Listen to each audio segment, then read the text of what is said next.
We will now take a look at how the twin independent variable cam timing, or Ti-VCT, works on the Ford Duratec 1.6 litre double overhead cam engine. The Ti-VCT system is used for changing the timing of the intake and exhaust valves relative to the engine ignition at top dead centre during a complete engine cycle. In the case of the Ford double overhead cam engine, the Ti-VCT uses the intake camshaft phasing to advance the intake valve opening and the exhaust camshaft phasing to retard the exhaust valve closing. The basic Ti-VCT system is mounted onto the camshafts at the front end of the engine. There are individual VCT units for both the intake and exhaust camshafts. The generic hydraulically driven Ti-VCT units are bolted to the drive side of the camshaft and are located inside the camshaft timing belt gear.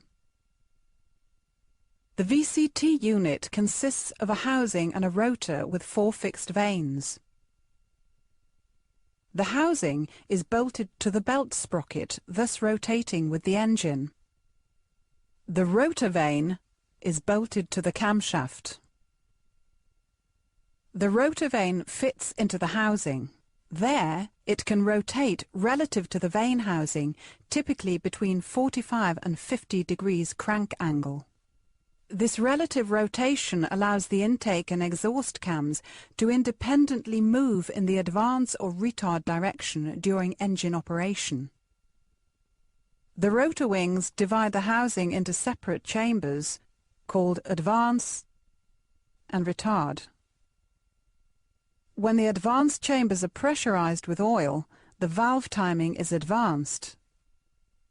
Conversely, when the retard chambers are pressurized with oil, the valve timing is retarded.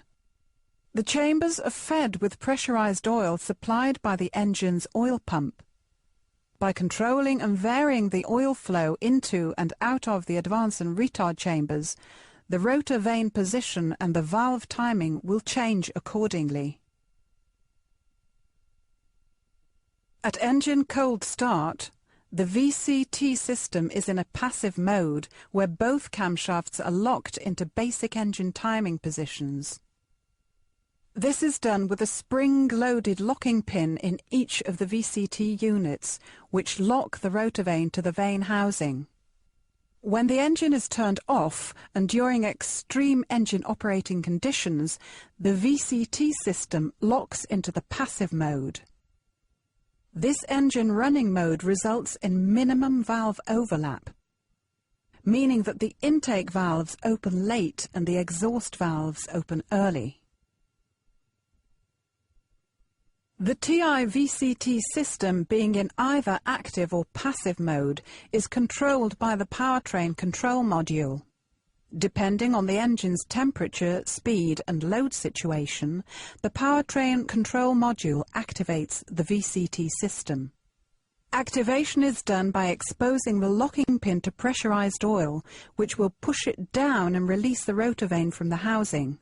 When switching back to passive mode, the oil pressure decreases and the locking pin snaps back into locking position. To control the oil flow into and out of the VCT chambers, each VCT unit has its own oil pressure control valve, or OCV, which is mounted onto a special camshaft bearing bridge. The oil control valves direct the flow of oil through 4 different channels: an incoming oil channel, an oil channel connected to the advanced chambers of the VCT unit, another connected to the retard chambers, and a channel that drains oil back into the cylinder head. A control plunger is located inside the oil control valve. The plunger works as a hydraulic 4 to 3-way proportional valve. The position of the plunger determines how the pressurized oil is directed through the VCT system.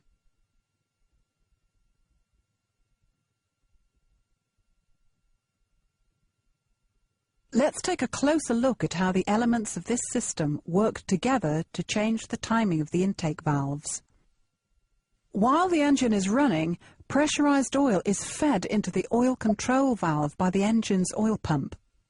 When the plunger is in its mid-position, known as the hold position, the oil flow is turned off to all the other oil channels. If the plunger is moved forward, the pressurized oil is released into the channel that is connected to the advance chambers in the VCT unit. From the oil control valve, the oil travels through holes in the first camshaft bearing bridge to a channel surrounding the camshaft.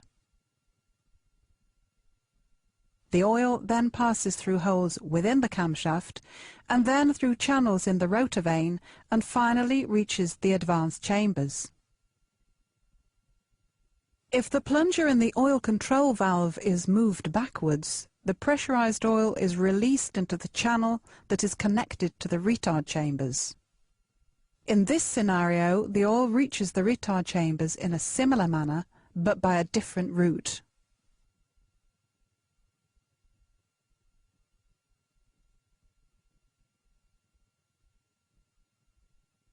As the plunger allows pressurized oil into the retard chambers, it simultaneously opens the oil channel connected to the advance chambers, draining oil back to the cylinder head. The oil pressure difference between the chambers makes the rotor vane and camshaft rotate into a late phasing direction, making the valves open later. Conversely, when the plunger allows pressurized oil into the advance chambers, the oil in the retard chambers will be enabled to drain back into the cylinder head. This causes the rotor vane and camshaft to rotate into an early phasing direction so that the valves will open earlier. When the plunger moves back into the hold position, it will stop the oil from flowing in and out of the chambers in the VCT unit, and the oil pressure in all chambers will equalize.